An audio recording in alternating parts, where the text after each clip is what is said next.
my son called and said, "Wire $7,000 for a settlement." I was shocked by the call. Apparently, his wife caused an accident while driving, injuring the other party. Is this a joke? I thought, because the woman sitting across from me during lunch was none other than his wife, the one who supposedly caused the accident. While I hesitated, my son abruptly hung up the phone. I began to suspect it might be a scam, but the caller ID on my phone clearly showed his number. Fuming, I was about to refuse when my daughter-in-law smiled and stopped me.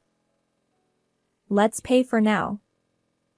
I have a good idea.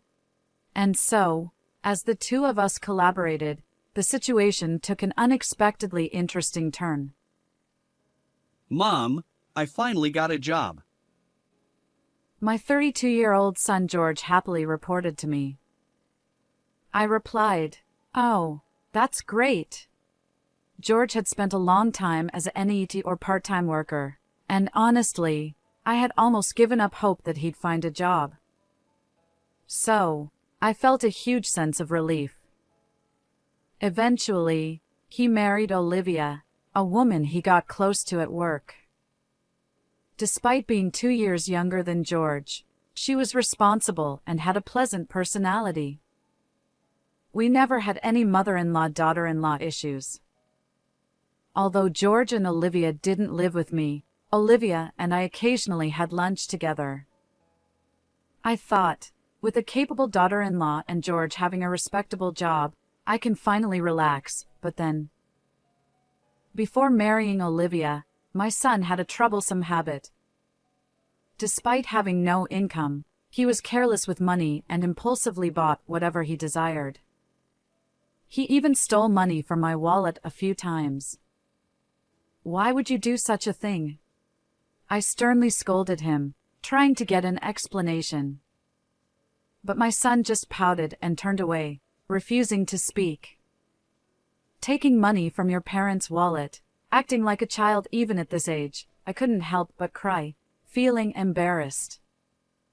Given that experience, I was a bit anxious about my son's married life with Olivia. Hey, Olivia. How is George doing? Is he causing you any trouble?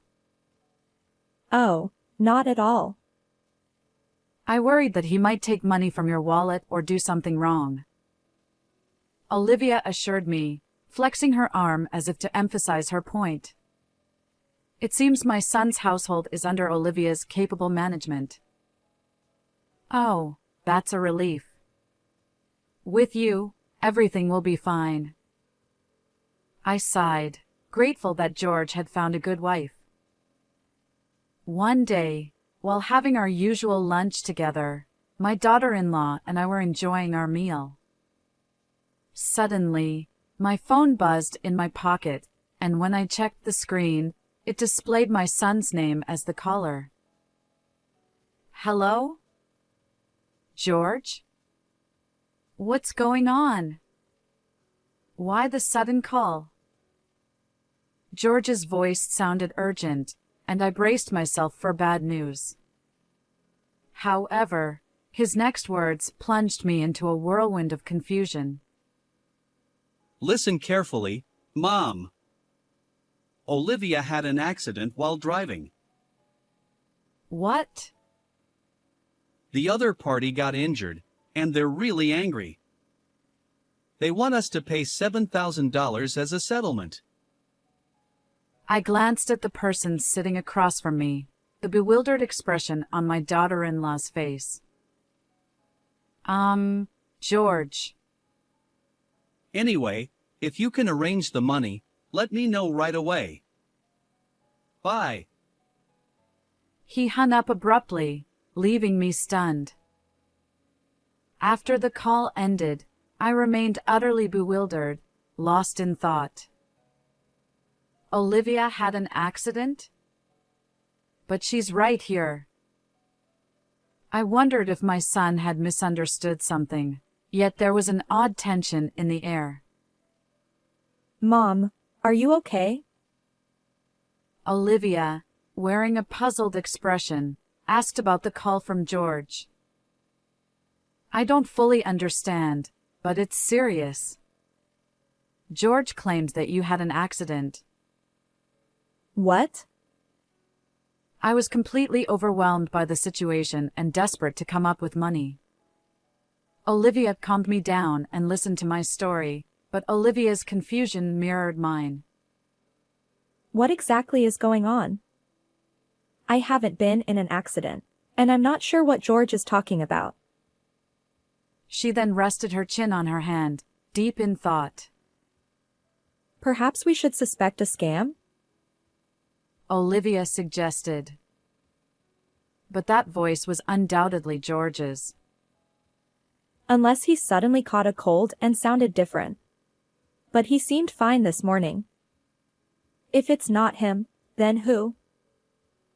The phone number displayed on my mobile matched George's. Olivia and I exchanged puzzled glances, both lost in contemplation. After all, if you haven't been in an accident, then that $7,000 settlement demand must be a lie. What could such a large sum be needed for? I don't fully understand George's spending habits either. Olivia sighed.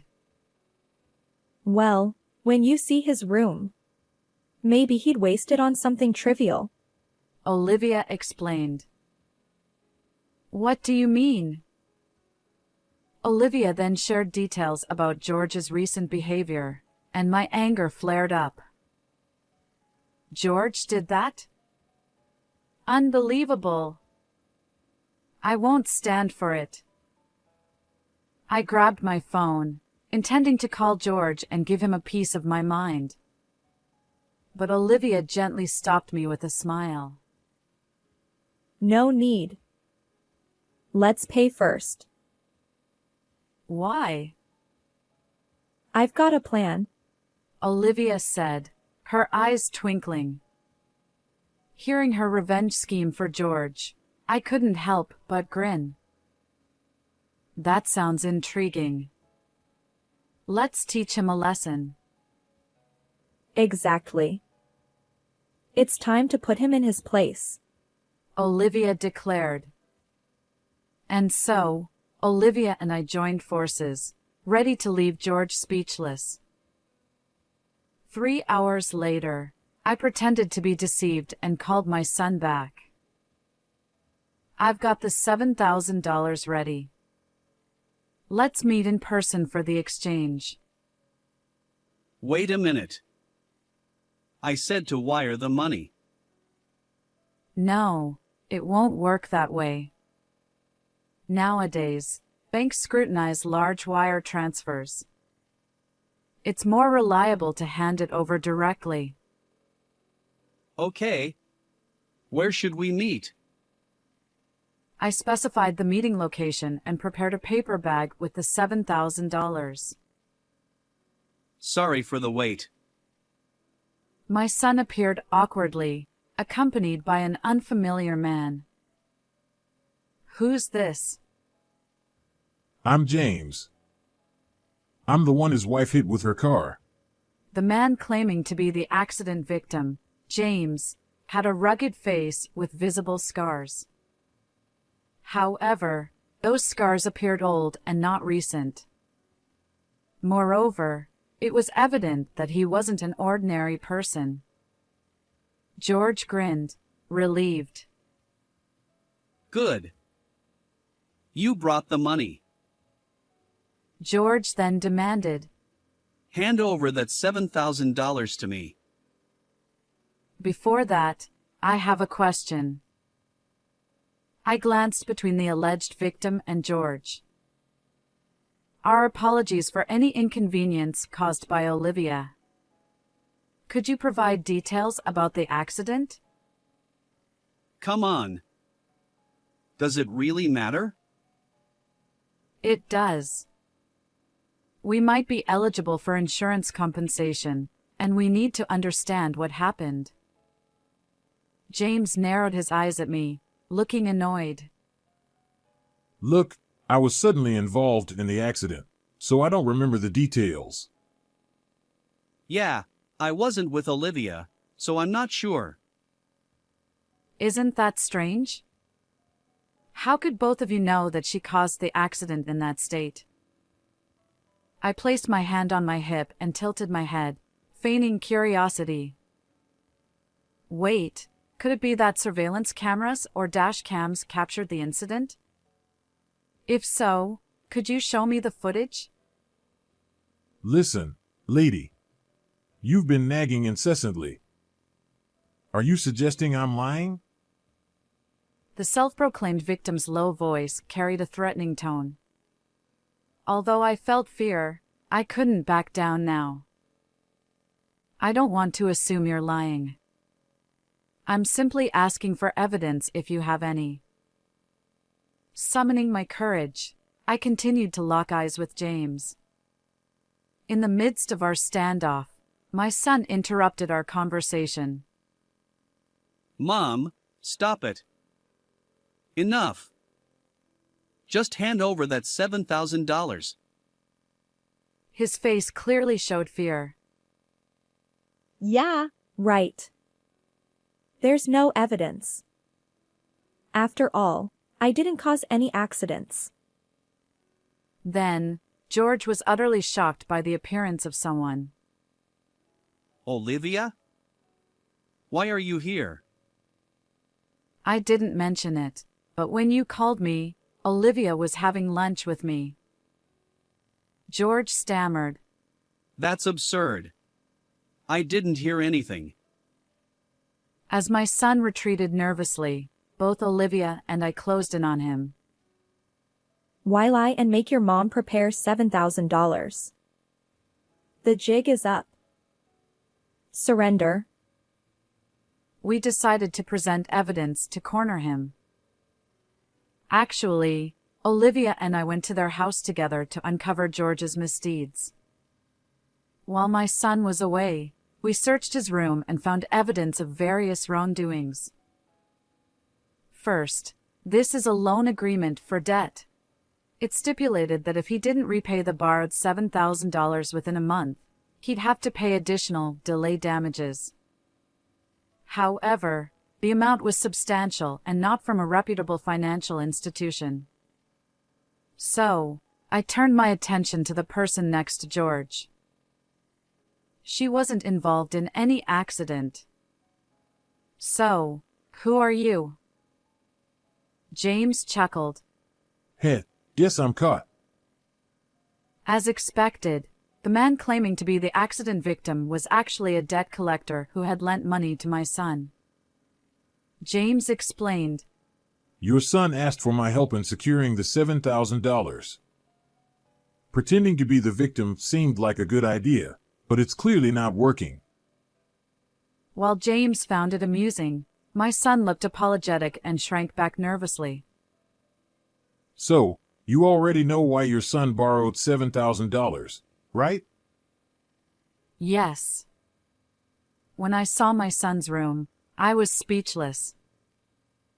I showed a photo of George's room taken with my smartphone. The room was filled with an overwhelming number of anime character dolls. I searched the price on my phone, and I was shocked. Figures can be so expensive. Among George's belongings, there were high-priced items exceeding $700. We also found receipts from when he purchased the figures, which served as evidence. As a parent, it's hard for me to say this, but my son is careless with money. His salary is entirely managed by his wife. Where would he find the money to buy such expensive things? If he stole from my wallet, I'd slap him immediately. We somehow understood the reason behind his debt, and my daughter-in-law and I were left dumbfounded by the trivial explanation. I knew about your hobby, but if it costs this much, I would have stopped you. Well, what else could I do? Figures are like works of art, once in a lifetime. If you don't buy them at that moment, you might never get such rare items. Olivia glared at our son with a mix of surprise and anger. George, on the verge of tears, desperately tried to justify himself. I understand that feeling. So, you'll forgive me, right? With that $7,000, I can finally be free from debt. But George, borrowing money from questionable sources and making reckless purchases can lead your life astray. After delivering my message, I tossed a paper bag at George. He caught it, and as he checked the contents, his eyes widened in shock. What's this? Just newspaper cut into the shape of bills? I'm not that kind-hearted to prepare $7,000 when I know I'm being deceived. James chimed in, amused. Well, well, things have taken a turn. So, George, isn't this a different story? George, holding the newspaper-made bundle, looked pale and bewildered. Hearing James's smug voice, he trembled. Olivia was furious with my son too. Using my name to swindle money from my beloved mom. I can't believe it. I'm divorcing you. And I'm considering severing our family ties, I added. George stammered. Wait, both of you. Despite George's tearful pleas, Olivia and I shook off his grasp and left the scene. Behind me, I heard George sobbing while James burst into laughter. Afterward, I advised George to sell all the figures in his room and use that money to repay the debt. He seemed deeply troubled, but he accepted the advice and managed to raise the $7,000 to pay James back. I decided to sever ties with my son, but before doing so, I offered one last piece of advice. From now on, live an honest life. However, George's collector's instinct persisted, leading him to repeat the cycle of debt and find himself pursued by loan sharks. Olivia, once his wife, divorced him long ago, but we still enjoy lunches together. Reflecting on George's story, Olivia remarked, Changing one's way of life isn't so simple for humans. and we shared a laugh. While watching her smile, I silently wished for Olivia's happiness. How did you find this story? Don't forget to subscribe to our channel. Until next time. I'm Amber. I'm just an ordinary housewife. My husband Henry is very kind, and we've never had an argument. It might sound like we're bragging, but we really are a very happy couple.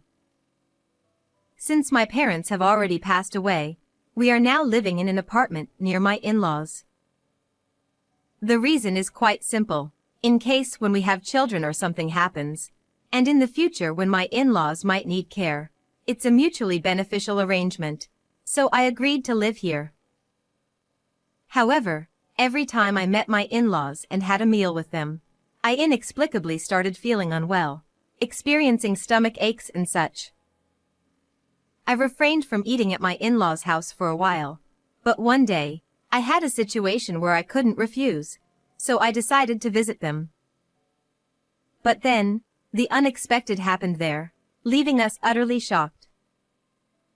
Furthermore, it was revealed that my mother-in-law had been doing something outrageous behind our back, leading to a sudden turn of events regarding the mysterious health issues I had been experiencing. This is a story from before I started experiencing health issues. Actually, my husband and I never had a wedding ceremony. I'm not particularly fond of being in the spotlight, and we both thought it would be better to spend the money on travel and hobbies instead of a wedding ceremony. My mother-in-law, knowing we didn't have a wedding ceremony, suggested we at least have a meal together. Apparently, she runs a free cooking class as a hobby, and she's quite skilled at it. So, she was eager to treat me, her new daughter-in-law, to her homemade dishes. I didn't have any reason to refuse, and I was actually delighted that she made such a proposal. So, my husband and I went to my in-laws' house, and there, I couldn't shake the feeling that I wasn't really welcome. Although she verbally welcomed me with phrases like "welcome," "please come in," her eyes didn't reflect any warmth or hospitality. Of course, she was genuinely happy when talking to her son, my husband, but she couldn't hide her coldness towards me. Despite my inner turmoil, the dinner began, and my mother-in-law started placing her lavish homemade dishes in front of us. Some of the dishes were so exquisite that you'd find them only in expensive restaurants. I was so captivated by the food that I almost forgot about my mother-in-law's earlier cold attitude. When I expressed my gratitude to my mother-in-law for preparing such wonderful dishes, she smiled happily and told me to eat as much as I wanted. So, maybe I was just under the impression that I wasn't welcome. Thinking that way, I had a really enjoyable time. However, that night, I experienced severe stomach aches. While I was stuck in the bathroom, my strength drained away, and I began to lose consciousness. In the end, I was taken to the nighttime emergency room by my worried husband. It was nighttime, so there were no specialists available, and the exact cause couldn't be determined, but they ruled out food poisoning. Personally, I wondered if it was because I had eaten expired bread in the morning. However, we couldn't find out what the cause was. After receiving intravenous fluids for 2 hours and resting, I gradually started feeling better, so my husband and I returned home and went to bed. Since then, every time I visited my in-laws and had a meal, I suffered from unexplained health issues. When I talked about this with a friend I hadn't seen in a while during lunch, she said that visiting in-laws could stress me out. She had actually experienced health issues due to bullying from her mother-in-law, and her symptoms improved after moving to an apartment further away from her in-laws. I never really thought that going to my in-laws' house was stressful, but perhaps somewhere in my heart, I might have felt that way without realizing it. That's what I thought. Since I got sick every time we visited my in-laws, even my husband became worried. So, at his suggestion, we decided not to visit them for a while. We didn't know the exact cause, but I got sick every time we had a meal at in-laws, so my husband suspected that it might be my mother-in-law's cooking. It seems my mother-in-law has been contacting my husband repeatedly, expressing that she feels lonely when we don't eat together. However, my husband has been declining on my behalf, considering my well-being. However, this time my husband came to me with a gloomy face, saying that he couldn't refuse. It was about attending the wedding announcement of my brother-in-law and his wife. Apparently, there will be a family gathering and dinner at my in-laws' house, and of course, we were asked to attend. Even though I didn't really want to see my mother-in-law, I couldn't ignore my brother-in-law and his wife just because of that, so we decided to go. However, no one could have imagined that such a huge commotion would erupt during this dinner gathering. Still, my husband, who was concerned about my health, said he would tell his mother about me and I didn't have to eat anything. And then, the day arrived. My mother-in-law, as usual, greeted my husband with a smile, but I felt that her attitude towards me was even colder than before. When we were shown into the room, my brother-in-law and his wife were already there, chatting with my father-in-law. As my mother-in-law continued to serve her homemade dishes one after another, they looked as beautiful as ever and made you drool. No matter how many times I thought about it, I just couldn't figure out why I would get sick after eating such delicious-looking food. As soon as we sat down, my mother-in-law immediately urged me to eat. My husband quickly stepped in, saying, "Amber isn't feeling very well today." However, this didn't matter to my mother-in-law at all. She handed me a small plate of food and stared at me with a silent smile, as if saying, "You can eat at least this much, right?" I felt torn and didn't know what to do. Upon hearing my husband's comment, Amber, thank you for coming even though you're not feeling well. We just wanted to say hello today, so if you start feeling unwell, please feel free to go home and rest. he was trying to protect me. It seemed my husband told my brother-in-law and his wife. They were aware of the situation, so they were on my side. With both of her sons advocating for me, my mother-in-law decided not to insist on me eating the food right away. Well then, I'll pack some in a container for you. You can eat it later, and let me know what you think. I was wondering why she wanted me to eat her food so much, but I figured I could always make excuses later, so I just nodded.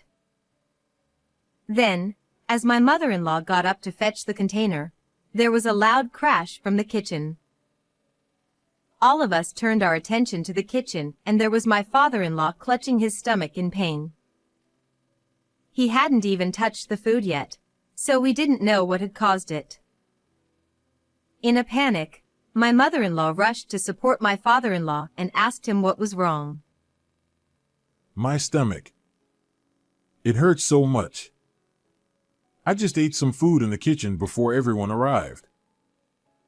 With that, he collapsed. No way. That was meant for Amber. But this isn't the time to worry about that. We need an ambulance. She frantically called for an ambulance, and then accompanied my father-in-law to the hospital. Left behind, we could only stand there in shock for a while, but one thing my mother-in-law said stuck with me. My father-in-law had eaten something that had been set aside specifically for me and then complained of severe stomach pain. This meant that there was some kind of secret hidden in that food. I got curious and then I stepped into the kitchen, a place my mother-in-law never allowed me to enter. What I saw there left me speechless. Finally, the cause of my unexplained health issues and my father-in-law's collapse became clear. I couldn't believe someone would do such a thing.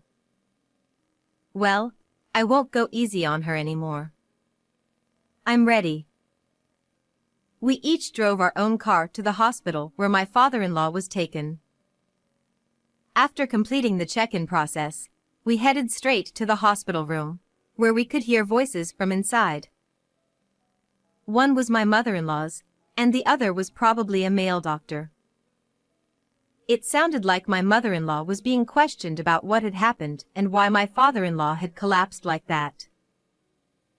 I've already said I don't know anything. We were just having a meal together when he suddenly collapsed. Are you sure?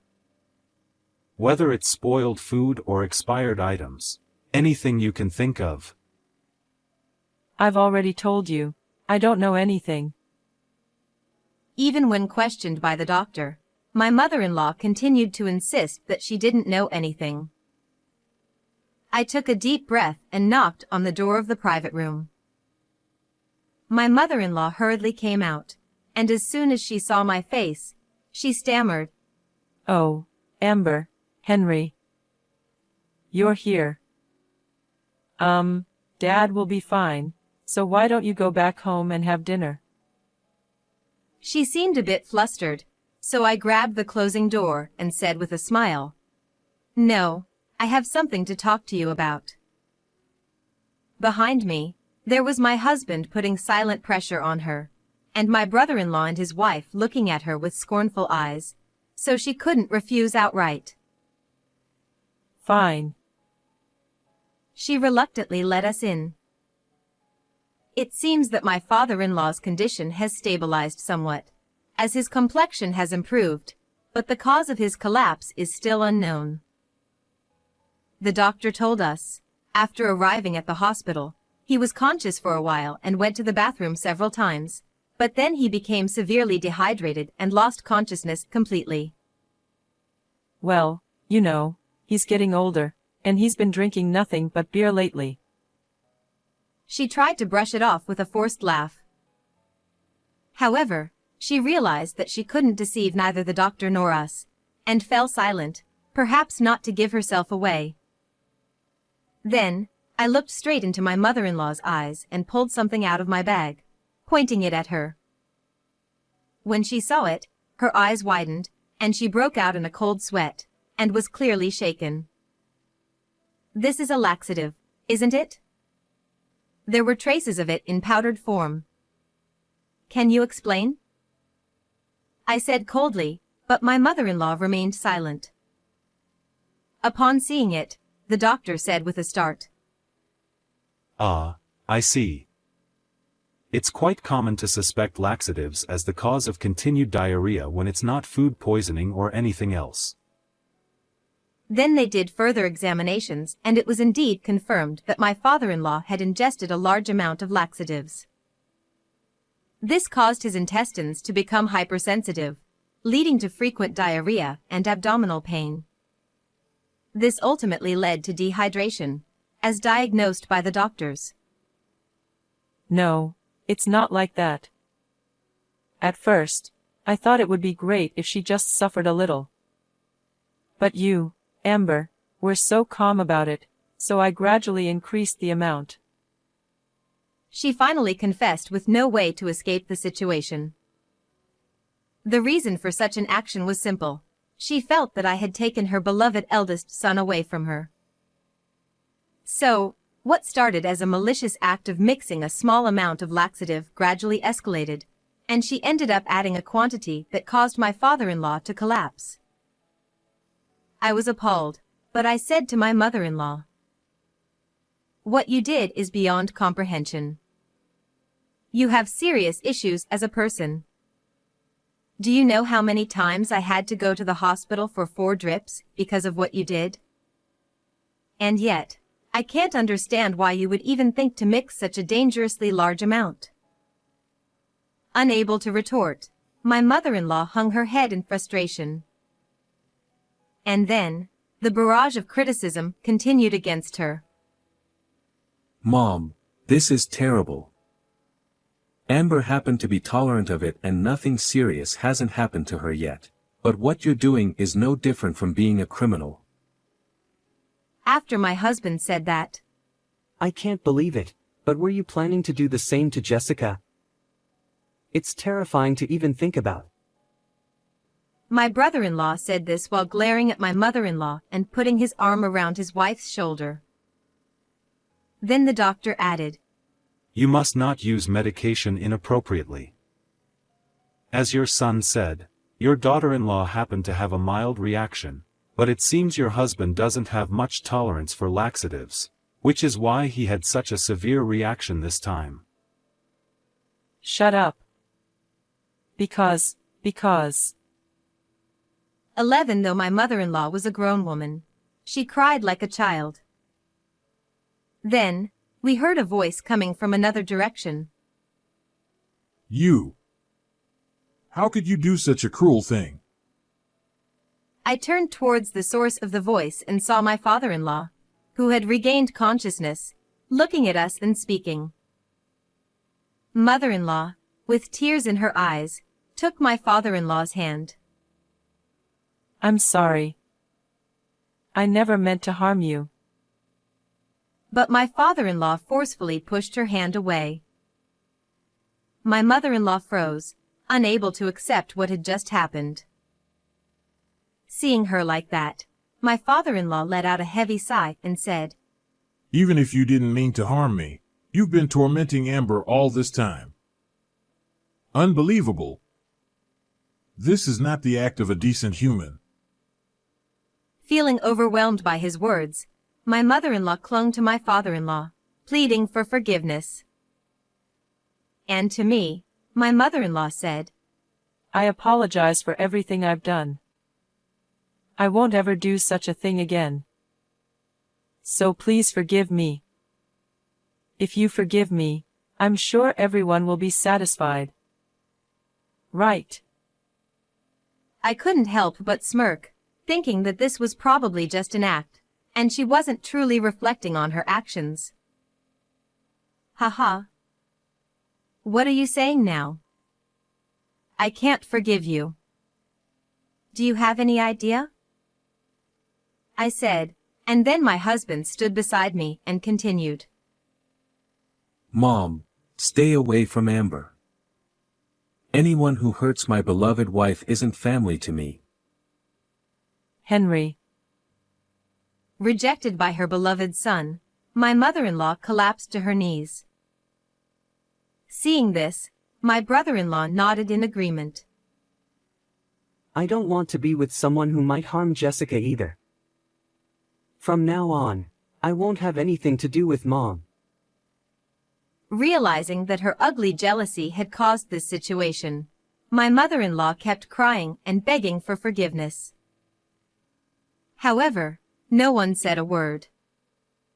We all just stood there, silently looking down at her. Thinking she could only rely on her husband now, my mother-in-law, seemingly forgetting that he had just pushed her away, cried out to him.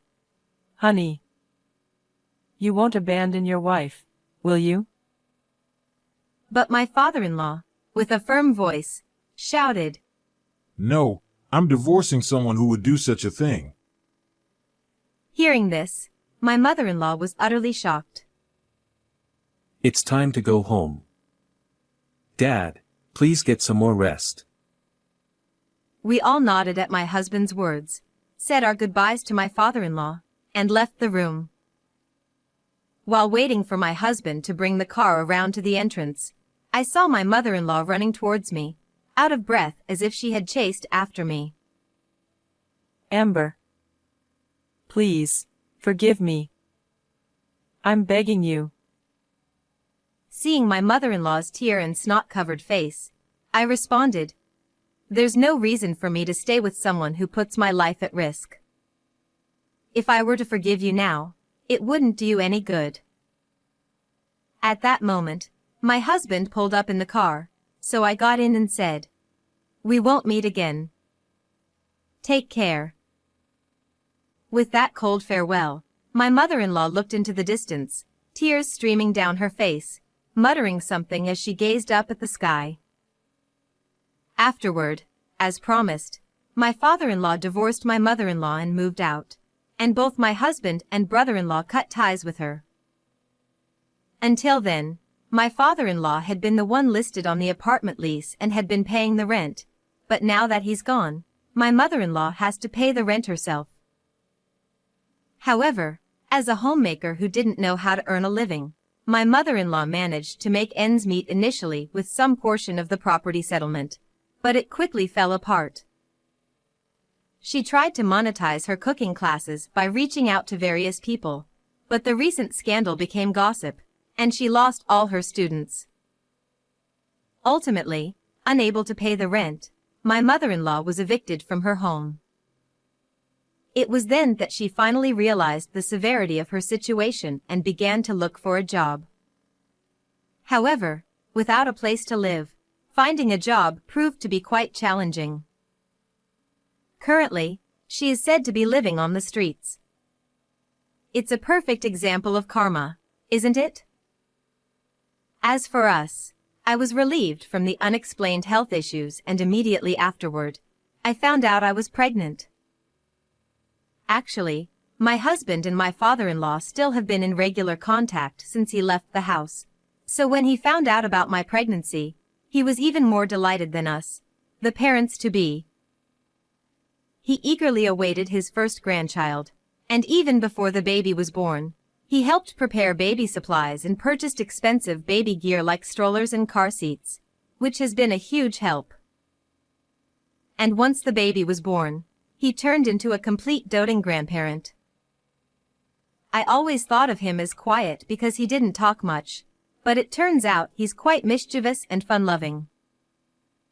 It's delightful to discover this side of him that we didn't know before. At my brother-in-law's place, twins were born, making our lives even more lively. We're really looking forward to this new chapter. Well then, everyone. Goodbye.